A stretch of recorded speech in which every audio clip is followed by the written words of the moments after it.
au début, le but de filmer tout ça, c'était de filmer la réalisation parce que, d'un, j'étais fière et de deux, j'avais envie de dire à tous les parents, si vous souhaitez une école différente, bien faites-la.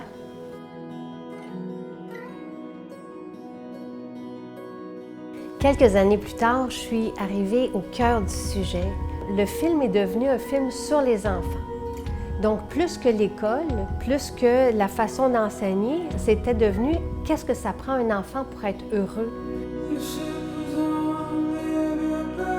L'enthousiasme, c'est l'engrais du cerveau. Il faut savoir que les enfants s'enthousiasment pour tout, tout le temps. Tout le temps. Il suffit de vivre avec des enfants, Oui. c'est pour ça que je te dis. Pour n'importe quoi. Pour tout.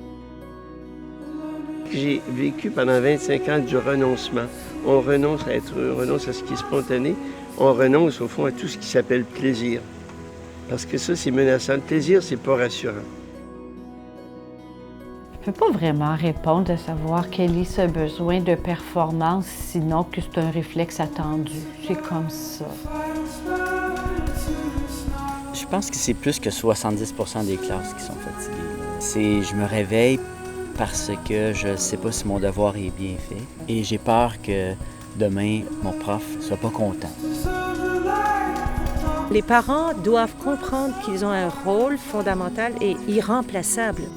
Maxence est arrivé à la maison et il m'a dit « Maman, est-ce que tu savais que j'étais intelligent? » J'ai dit « Oui, je sais que tu es intelligent. » J'ai l'impression que c'est ça le drame. Tout le monde veut que son enfant soit le premier de classe. Ça se peut pas. Et qu'est-ce que ça donne? Et si on arrête de valoriser les notes, et si on arrête de se prendre au sérieux, et si on pouvait tout simplement être et suivre nos talents, et suivre notre curiosité, et suivre notre enthousiasme, je pense que le monde s'en porterait mieux.